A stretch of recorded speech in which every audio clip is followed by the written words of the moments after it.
bénissons le Seigneur dans nos maisons. Acclamons le roi des rois, le Seigneur des seigneurs.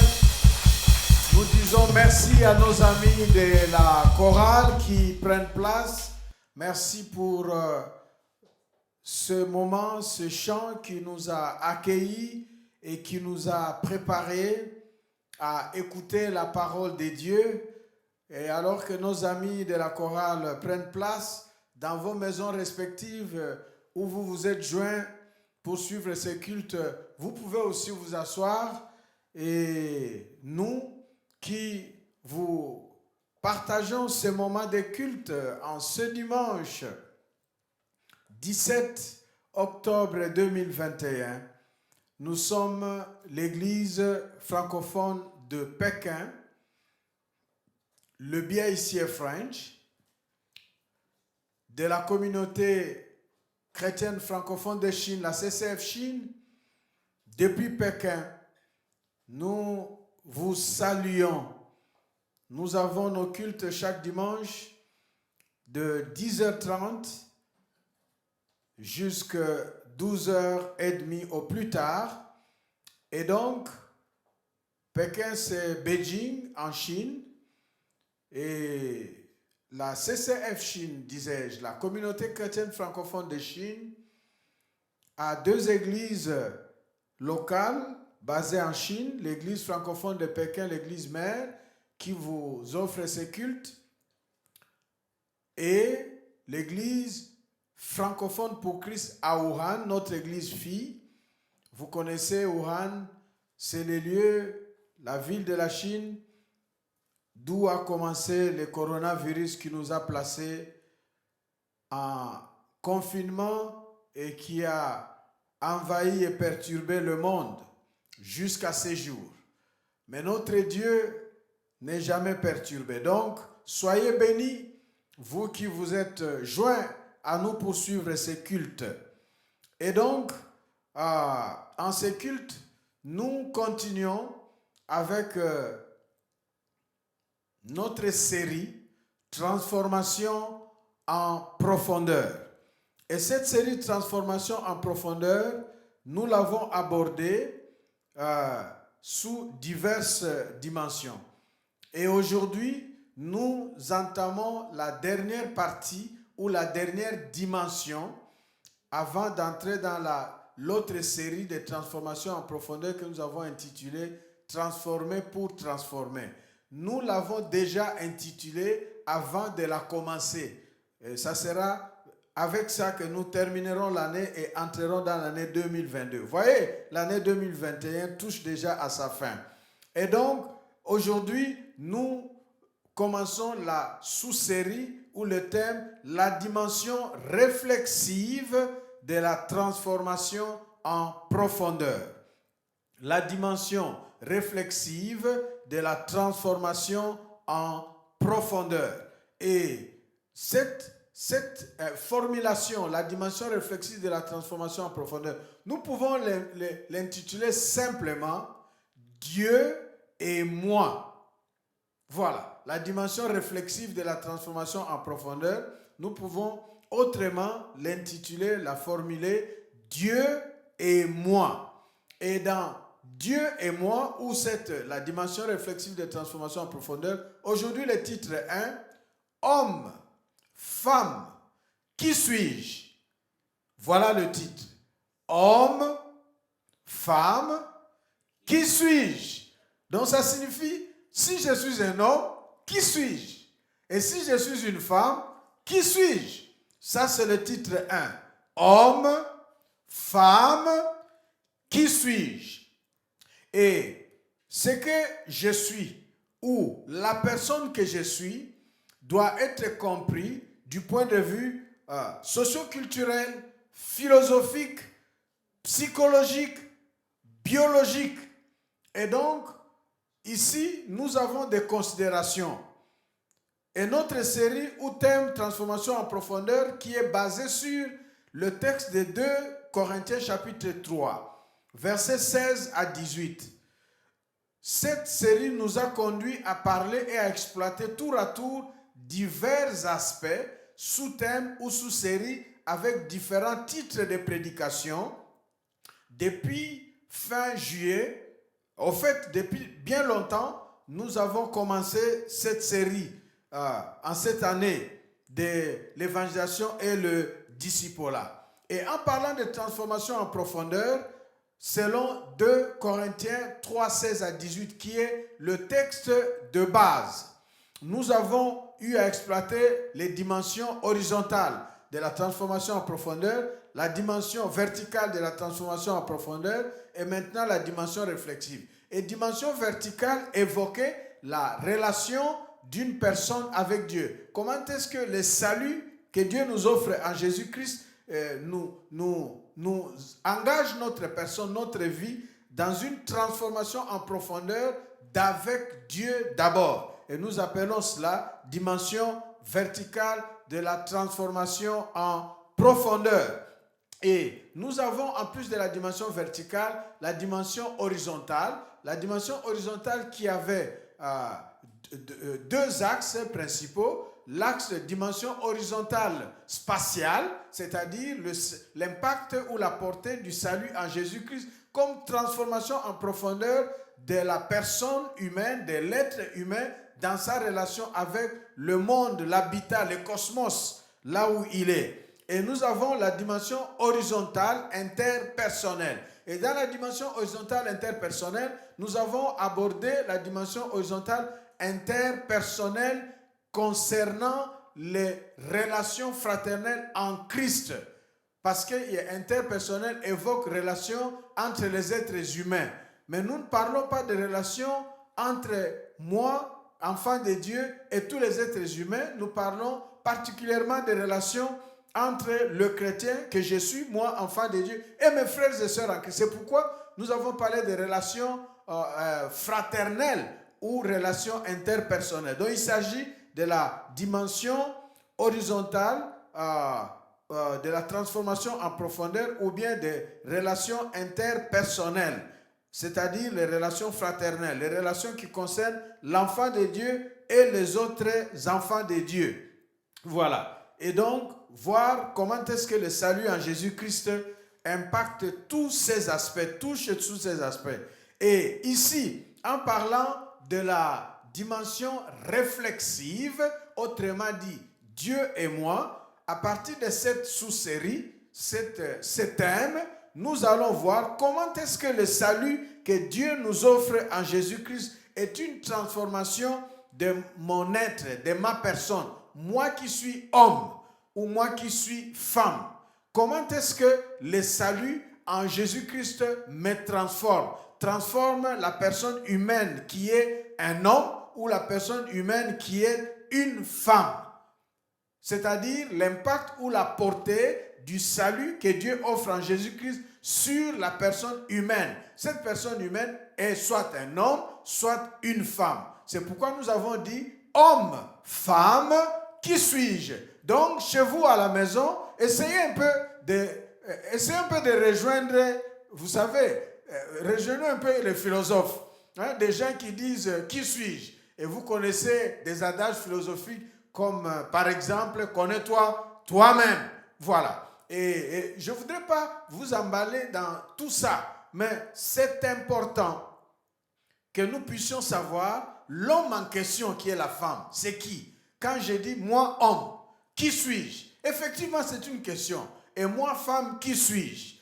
Et c'est ce que nous allons chercher à connaître et à comprendre. D'abord aujourd'hui par rapport à cette série et qui va nous amener dans beaucoup de travail que j'appelle une série à caractère chirurgical. C'est une série vraiment de chirurgie par laquelle nous passons chacune devant Dieu. Et si nous disons moi, homme, qui suis homme ou femme? Qui suis-je? Pour comprendre et connaître la notion d'homme, le féminin ou le masculin, nous avons diverses considérations, diverses approches, plusieurs bases et différentes conceptions qui partent du temps primitif ancien jusqu'au monde contemporain actuel. Et toutes ces conceptions-là, à travers l'histoire, à travers le temps et l'espace, ont été influencés par la vision du monde, par le développement scientifique et par les perceptions de ce temps et les influences parfois socioculturelles, idéologiques, voire même religieuses de ce temps-là. Et nous allons considérer toutes ces choses-là. Par exemple, l'approche biologique, l'approche psychologique ou philosophique. Et dans l'approche philosophique, quand par exemple j'ai dit tout à l'heure, connais-toi toi-même, nous pouvons évoquer des grands philosophes antiques de l'Antiquité comme des gens comme Socrate. Et là, nous nous trouvons dans un monde, vous savez, la philosophie, elle a beaucoup été florissante dans le monde comme le monde grec. Et donc, avec la Bible, par exemple, qui est influencée par la culture hébraïque, nous avons la culture grecque aussi, parce que la culture hébraïque dans la Bible se trouve essentiellement dans l'Ancien Testament, mais elle se prolonge aussi dans le Nouveau Testament parce que les auteurs du Nouveau Testament étaient influencés par la culture hébraïque, la culture de l'Ancien Testament, mais qui aussi se trouvaient être embrigadés et influencés par le monde grec du temps. Et c'est dans tout cet ancrage-là, si on peut le dire, dans cet ancrage-là, scientifique, philosophique, religieux, socio-culturel, que nous pouvons trouver des conceptions, des théories décrivant l'homme ou la femme, avec des théories comme le dualisme, la dichotomie ou la trichotomie, des théories tripartites, des théories qui décrivent l'être humain, l'homme, comme composé de 3 parties ou de 2 parties. Et nous allons voir, si on dit homme, on va parler par exemple de l'homme ou de l'être humain avec des parties comme corps, âme ou bien esprit. Et nous allons voir toutes ces choses-là. Et nous ne voulons pas être embrouillés et désorientés par toutes ces conceptions, mais l'être humain, l'homme ou la femme, c'est une donnée réelle. Nous qui suivons ce message, vous qui m'écoutez, vous êtes une personne réelle. Vous êtes homme ou femme. Et vous savez, même ceux qui aujourd'hui posent des problèmes de transgender, de transsexuels, de transvertis et de toutes ces personnes qui se transforment pour dire qu'est-ce qui te dit que tu es homme? Qu'est-ce qui te dit que tu es femme? Pour s'adresser à un enfant, au fait, c'est une sorte de négation et d'absurdité d'une certaine réalité. Bon, les études montrent bien que très souvent, il y a des raisons. Il y a des raisons foncières, ontologiques ou, c'est pas moi, physiologiques ou organiques ou quoi, qui amènent les gens à ces options-là, à ce qu'on appelle orientation sexuelle. Vous voyez, si on dit orientation sexuelle, ça signifie qu'au fait, l'être humain en face duquel on se trouve est soit mâle, masculin, soit féminin, et soit homme, soit femme. Mais maintenant, dans l'expression, dans les aspirations, dans les comportements sexuels, il peut s'orienter. Alors là, ce n'est pas quelque chose lié à l'origine, à la création. Nous reviendrons sur ces choses-là bien plus tard. Pour l'instant, au fait, je suis parti là-bas pour dire quoi? Pour dire le fait que même si on nie que ce n'est pas un homme, la personne devant laquelle nous nous trouvons, nous savons clairement voir qu'on a affaire soit à un homme, soit à une femme. Amen. On voit clairement qu'on est en face soit d'un homme, soit d'une femme. C'est comme ça que parfois on se demande, on dit, mais c'est qui parle là? On dit, mais c'est une femme, c'est une femme. Et puis quand on regarde, c'est un homme. Mais pourquoi? On dit, mais ta voix, mais tu es quel genre d'homme? Mais ta voix est petite, tu as une voix aiguë comme la voix de femme. Alors que tu es un homme. Ça signifie qu'on peut voir qu'on est en face d'un homme ou d'une femme. Pourquoi? Parce qu'il y a la physionomie, la corpulence. Ainsi, on peut s'étonner du fait d'entendre une grosse voix, attribué à un homme et se retrouver en réalité en face d'une femme. Parce que la nature nous montre que biologiquement et biophysiologiquement parlant, les grosses et lourdes voix indiquent les hommes. Et les voix aiguës et fines concernent les femmes. Et quand on entend une grosse voix, on s'attend à voir un homme. Et quand on voit une femme, oh, ah bon? Voilà. Donc, ça c'est pour illustrer le fait que l'homme, homme ou femme, masculin ou féminin, n'est pas une donnée qui prêterait à débat ou à confusion. Qui suis-je? Homme, femme.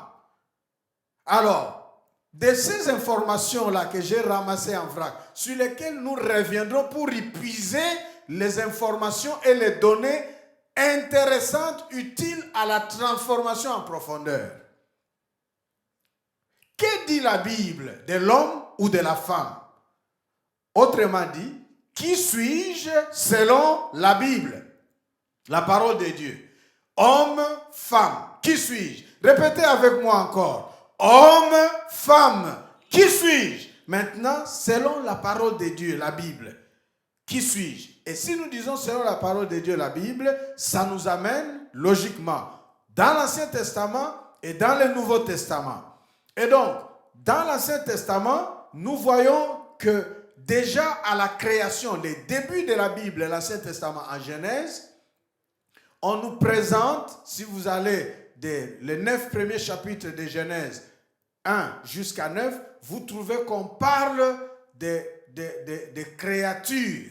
Et parmi les créatures, on cite les êtres humains, on cite l'homme et la femme.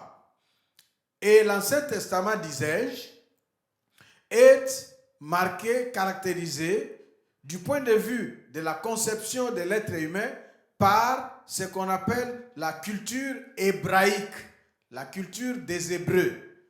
Les Hébreux desquels descendent les Juifs. Les Hébreux dont l'ancêtre Abraham. Et pour les Hébreux, si l'être humain dit qui suis-je, pour cette culture hébraïque, l'homme est un tout complexe, indivisible. Ok?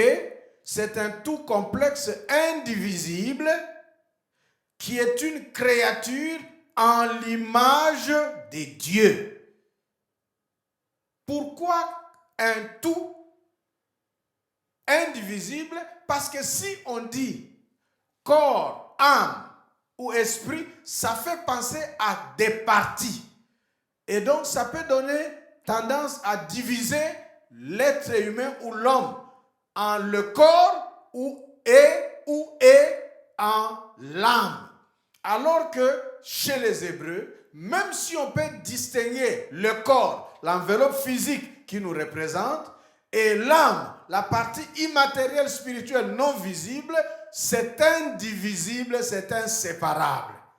Parce que, regardez bien la mort, c'est quoi? Dès que la partie immatérielle, vivifiante et vivante dans cette carapace-là cesse d'exister et quitte, ce corps devient inutile. On dit, comment on va appeler ce corps-là? Vous voyez un corps qui ne bouge pas, bien fait là. Vous pouvez retrouver la personne bien habillée et tout, mais ça ne bouge pas. Ça ne bouge pas, ça n'a pas l'âme, ça n'a pas la vie, ça n'a pas de souffle.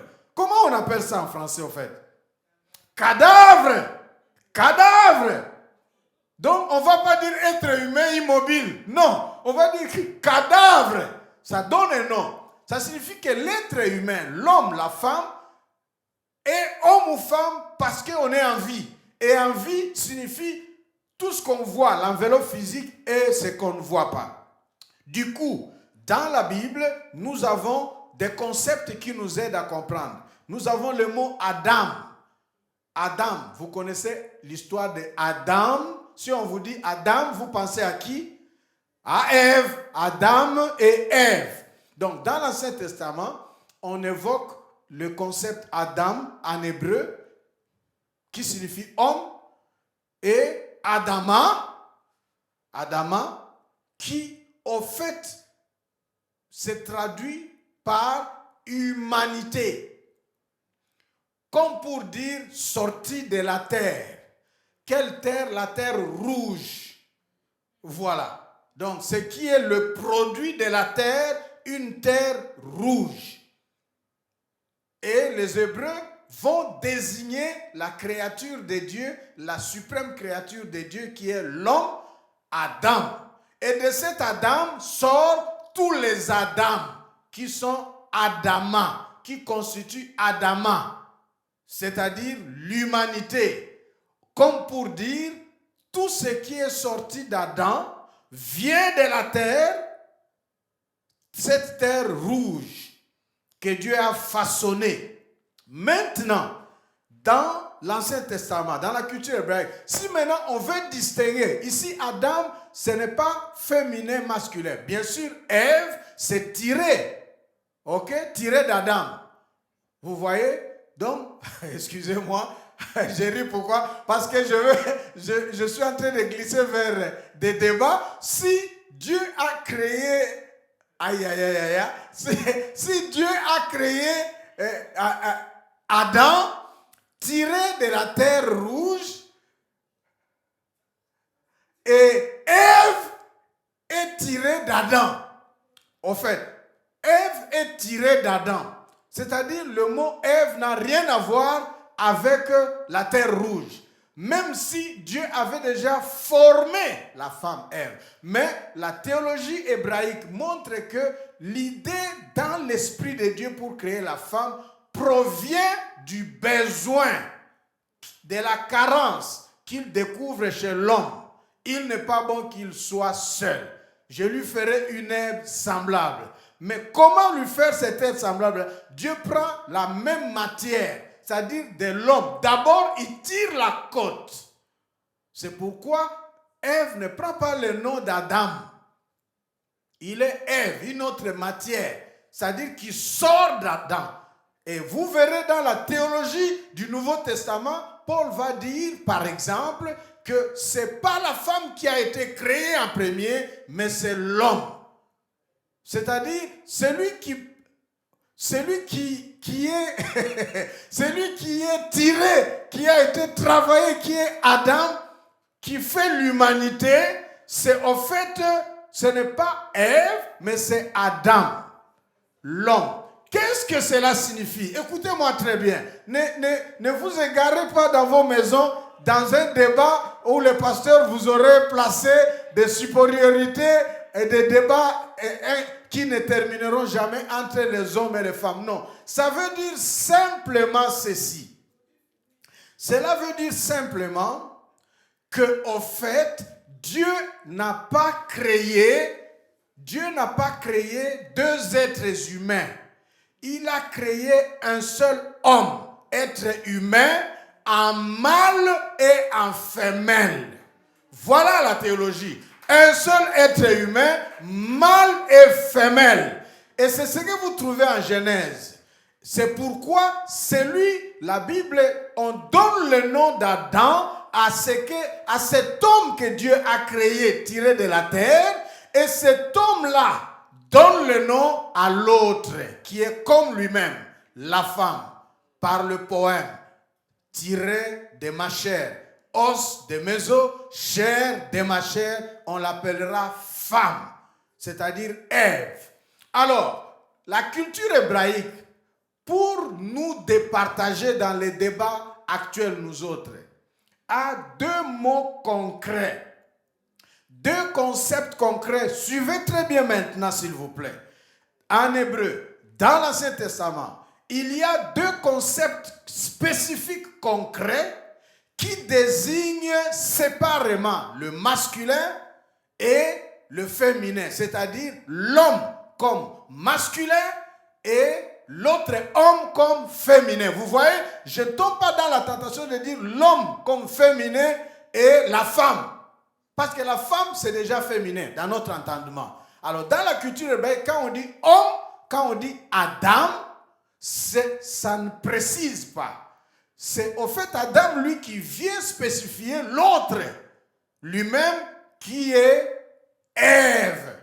Alors, pour distinguer, enlever cet équivoque et cette confusion, les auteurs bibliques inspirés et la culture hébraïque utilisent le concept ish, I-S-H, ish, pour désigner le masculin, l'être humain masculin, l'être humain mâle.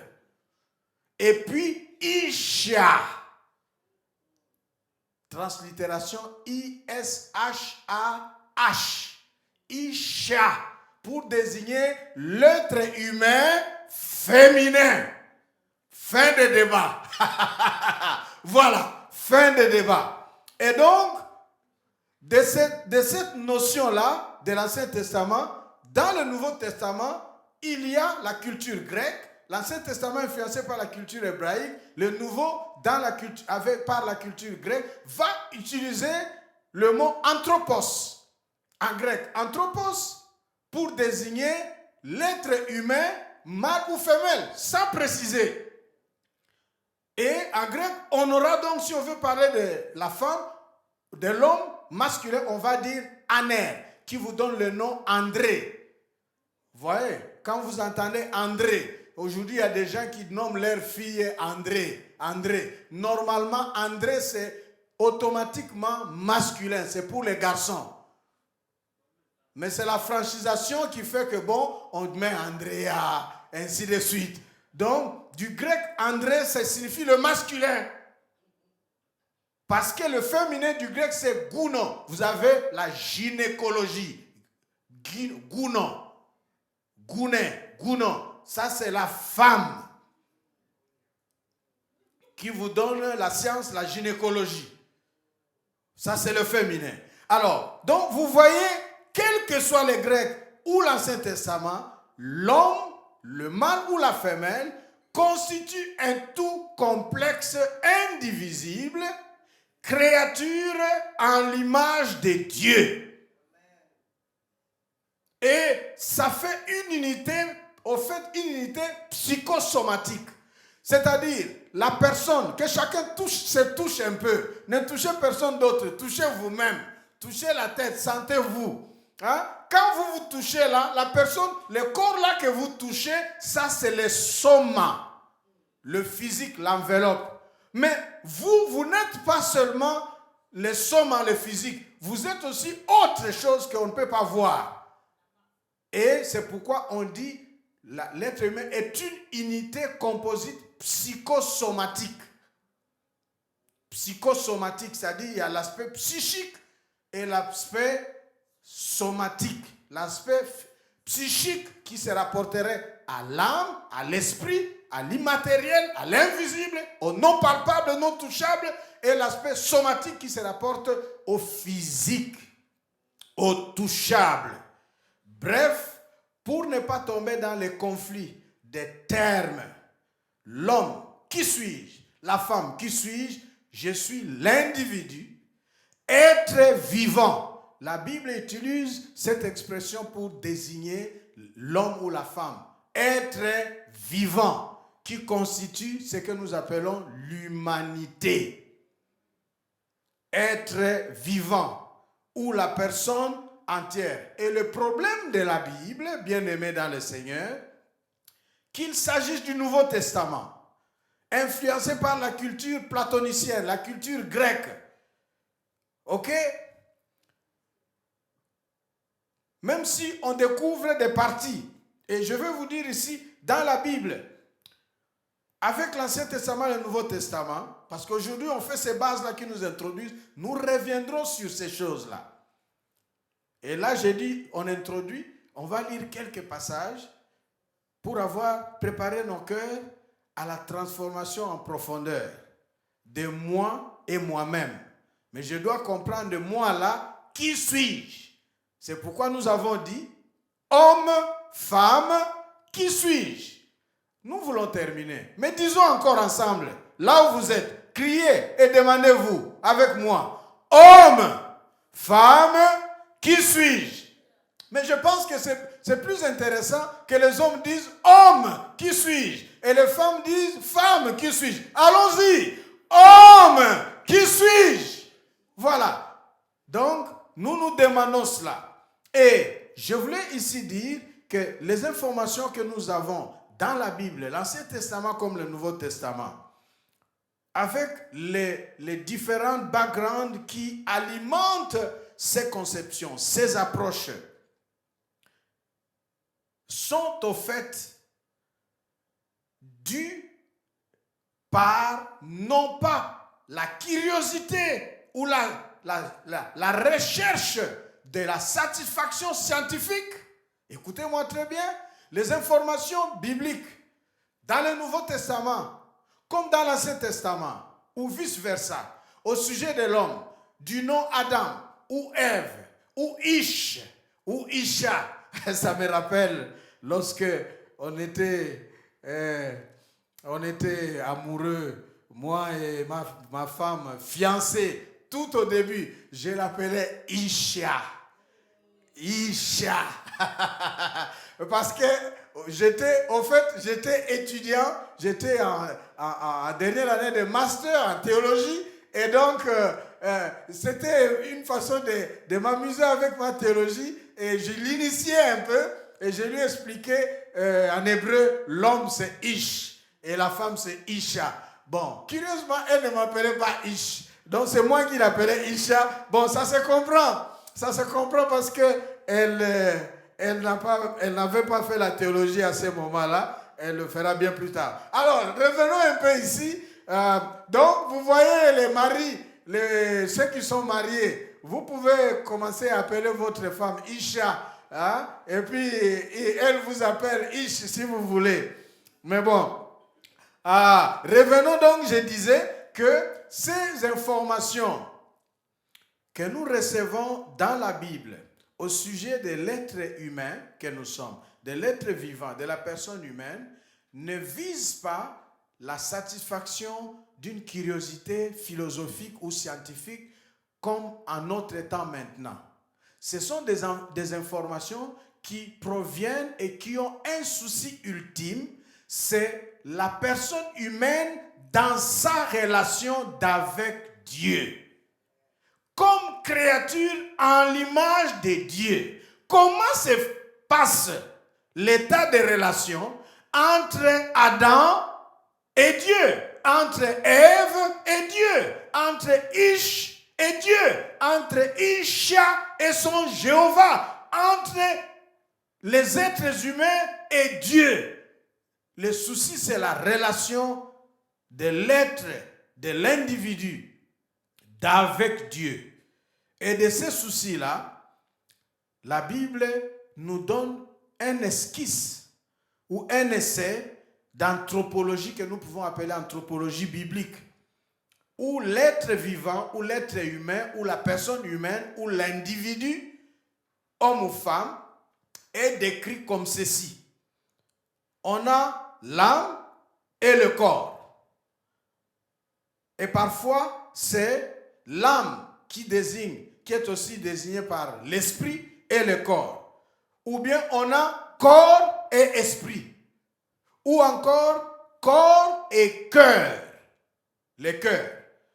Ou encore la chair et l'esprit. Chair-esprit. Ou bien on va parler de homme intérieur et homme extérieur. Tout cela, c'est par rapport à la relation d'avec Dieu. Qu'est-ce que nous voulons dire?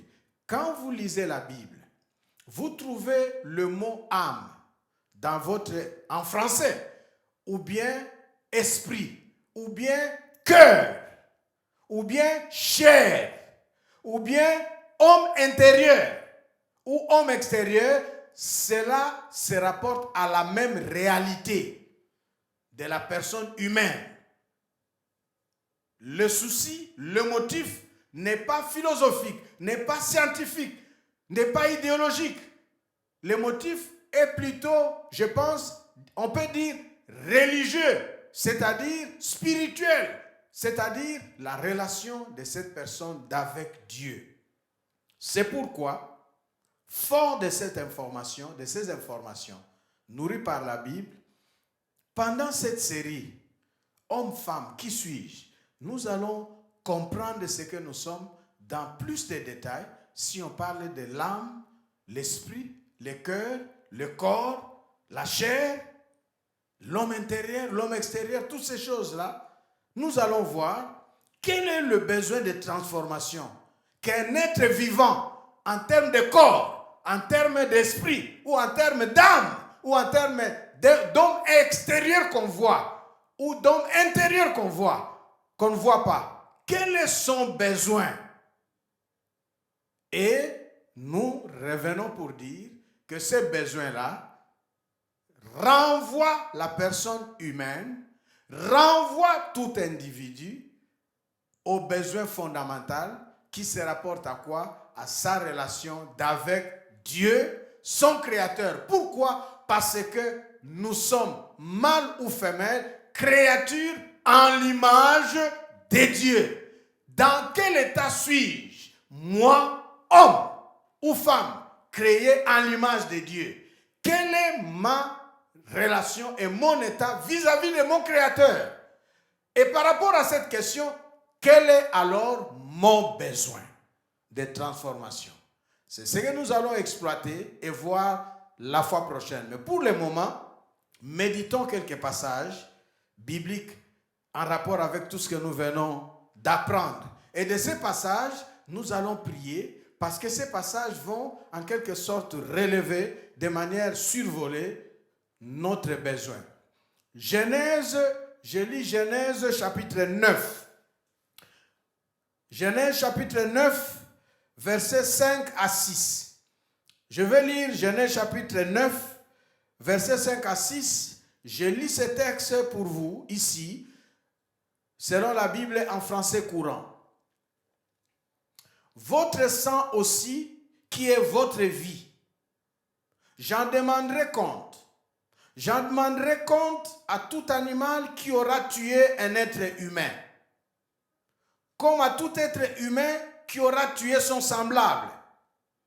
Je demanderai compte de la vie de l'homme. Verset 6. Celui qui répand le sang de l'homme, c'est par l'homme que son sang sera répandu. Pourquoi? Car Dieu a fait l'être humain à son image. Quelqu'un peut dire, Dieu m'a créé à son image. Quelqu'un peut dire, moi, je suis créé à l'image de Dieu. Quelqu'un peut dire, moi, j'ai été créé en l'image de Dieu. Voilà. Et donc, nous avons besoin de considération et de respect de l'autre qui est devant nous parce qu'il est créé à l'image de Dieu.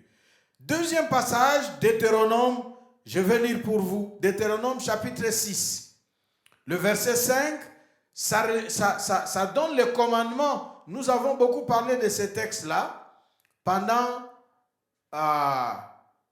les relations interpersonnelles ou les relations fraternelles. Deutéronome chapitre 6, le verset 5. Tu dois aimer le Seigneur ton Dieu de tout ton cœur, de toute ton âme et de toute ta force. Voilà une description de comment doit être orienté notre amour pour Dieu. Ça définit une certaine piste caractérisant la nature ou l'état de la relation avec Dieu. Aimer Dieu, le Seigneur, de tout ton cœur. On donne une description. De toute ton âme et de toute ta force.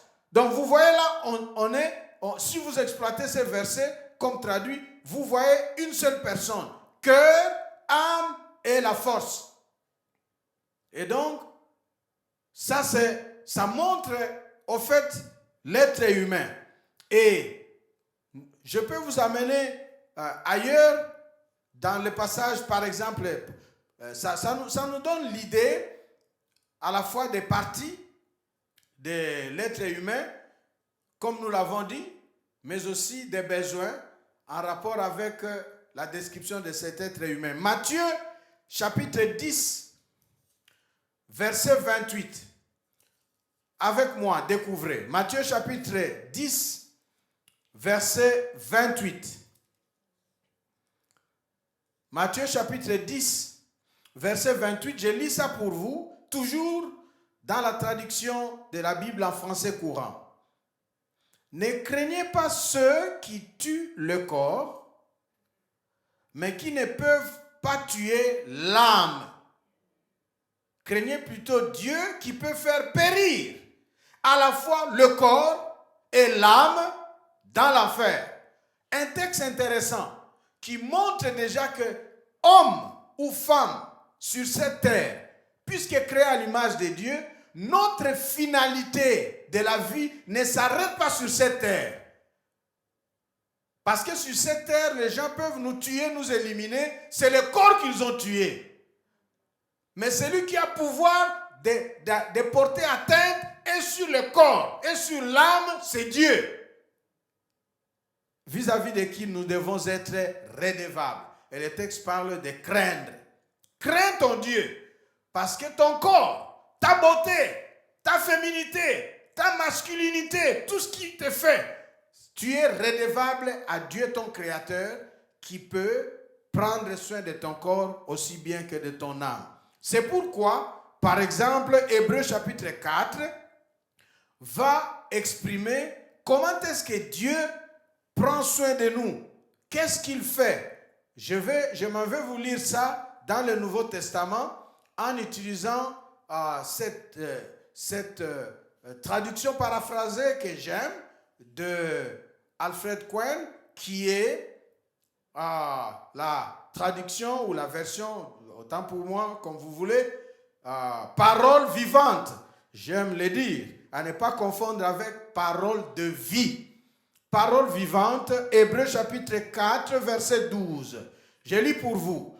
Car la parole de Dieu est pleine de vie et de puissance. Elle reste toujours en vigueur. Elle est plus incisive qu'aucune épée à double tranchant. Voilà ce que fait la parole de Dieu. Qu'est-ce qu'elle va faire? Elle pénètre jusqu'aux profondeurs de l'être. Transformation en profondeur. Elle pénètre jusqu'aux profondeurs de l'être. Et on décrit cette profondeur-là. Cette profondeur, c'est quoi? Articulation et moelle de notre vie intérieure jusqu'à la ligne de séparation entre la vie de l'âme et celle de l'esprit. Waouh! Elle discerne et révèle les sentiments et les penchants du cœur. Elle juge les pensées et les intentions les plus secrètes. Voilà le ministère de la parole. Voilà comment Dieu procède. Avec quels moyens Dieu voudrait nous toucher pour nous transformer. Nous reviendrons sur cela. Un des textes intéressants dans la dimension réflexive de la transformation. Dans Dieu et moi. Hébreux chapitre 4, verset 12. Un autre passage que je lis pour vous, en Matthieu chapitre 6. C'est important que nous soyons nourris par ce passage. Nous allons prier. Pour terminer, nous avons quelques passages. Matthieu 6, verset 30 à 32. Matthieu chapitre 6, verset 30 à 32. Je vous lis ce texte selon la parole vivante. Si Dieu habille avec tant d'élégance la petite plante champêtre qui est là aujourd'hui et demain déjà sera jetée au feu, à combien plus forte raison s'occupera-t-il de votre habillement? Ah, votre foi est encore bien petite. Bannissez donc toute inquiétude et ne dites pas, que mangerons-nous? Ou que boirons-nous? Avec quoi nous habillerons-nous? Ce sont les gens de ce monde qui ont sans cesse de tels soucis. Mais vous, vous avez au ciel un Père qui sait bien que vous avez besoin de tout cela. Voilà notre Dieu. Non seulement par sa parole, il vient pour séparer l'âme, le cœur, les sentiments, mais il s'occupe aussi de nous comme êtres humains tels que nous sommes par rapport à l'habillement et par rapport à notre futur. Nous n'avons pas besoin d'alourdir notre cœur, notre vie des soucis parce que nous avons un Père qui s'occupe de nous. C'est un verset de ministère. Que ce verset exerce, toi, mon frère, ma soeur, qui te dit, homme ou femme, qui suis-je? Ah, sache que tu es précieux aux yeux de ton Dieu, ton Père qui t'a créé à son image. Il prend soin de toi. Si tu écoutais ou si tu étais venu à ce culte avec un souci ou des soucis, sois-en guéri, sois-en libéré, en sachant le remettre à ton Dieu, ton Père. Par la foi, tu t'en libères parce que tu crois qu'il s'occupe de toi. Merci Seigneur. Il s'occupe de nous jusqu'à quoi? Écoutez ce que nous dit encore la parole. Je vais lire 3 Jean, 3e épître de Saint Jean. Pas l'évangile, mais plutôt l'épître. 3 Jean, le verset 2 seulement. Il dit ceci dans Parole vivante. Cher ami, cher ami, je souhaite et prie que tu prospères à tous égards et que ton corps soit en aussi bonne santé que ton âme.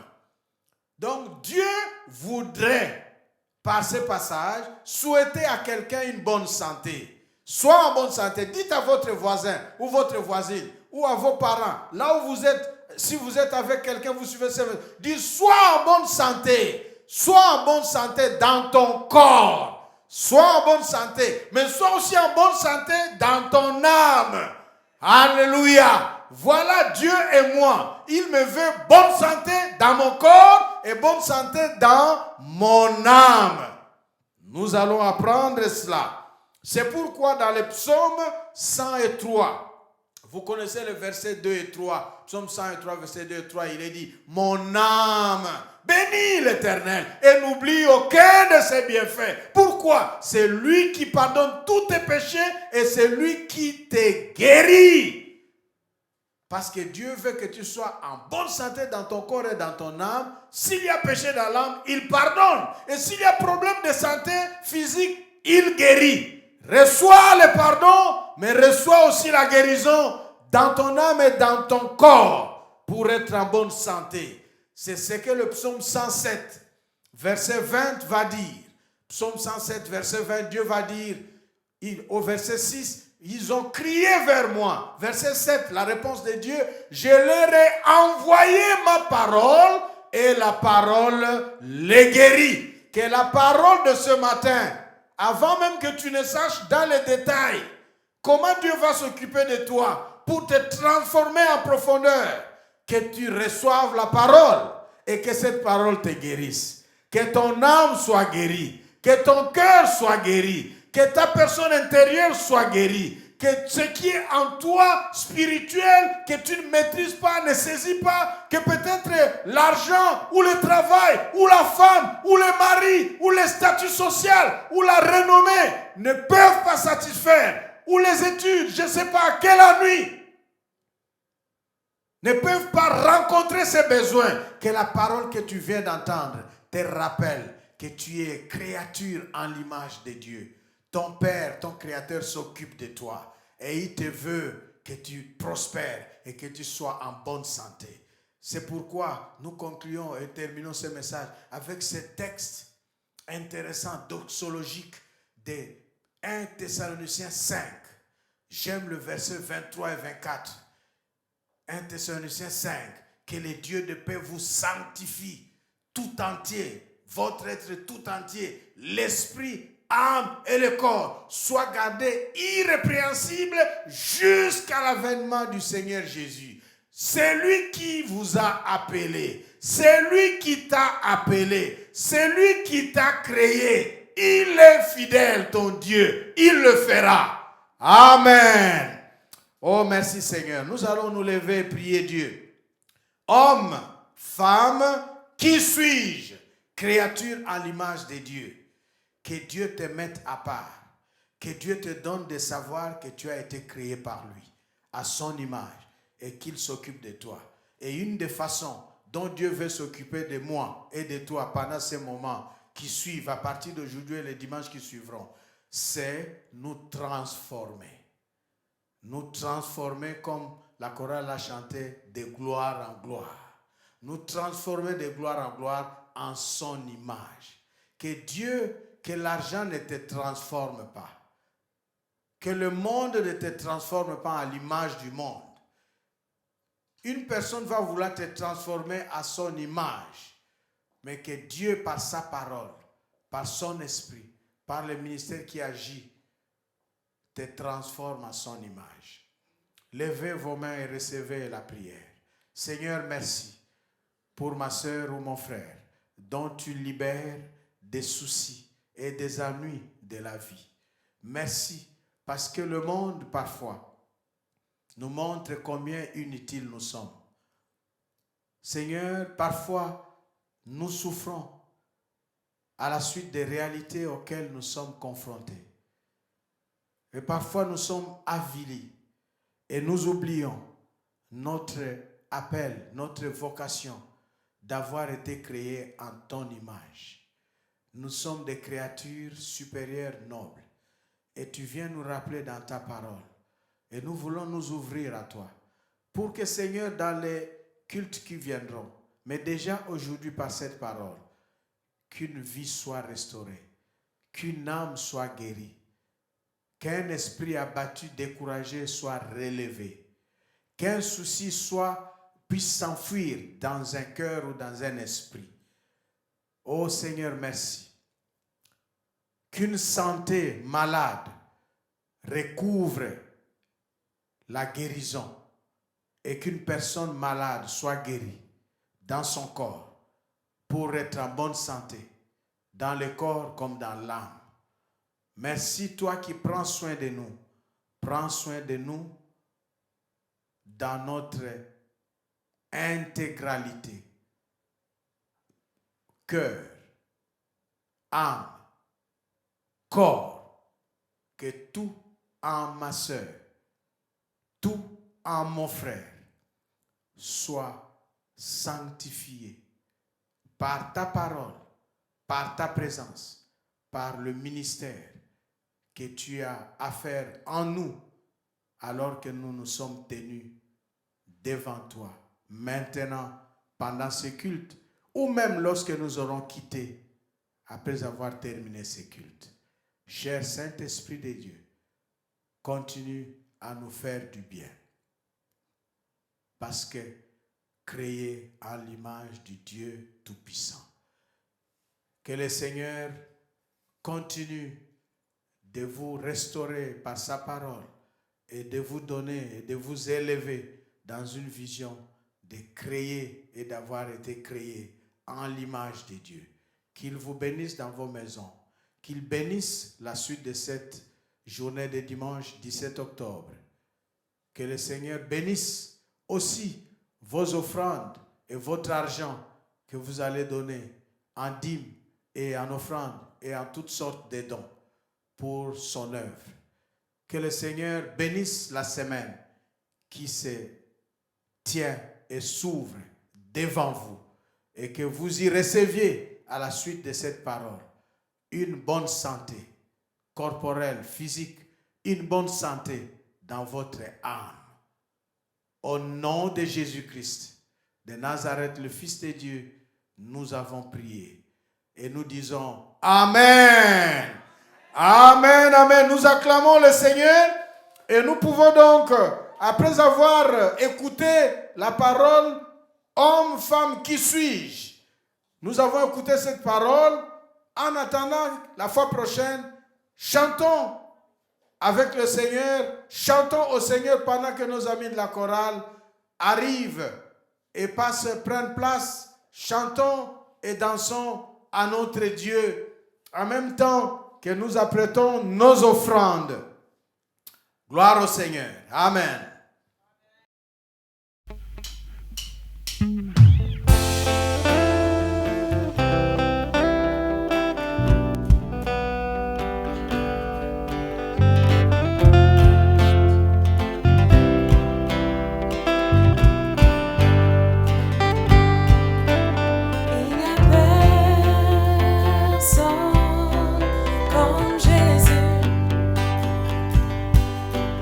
Il n'y a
There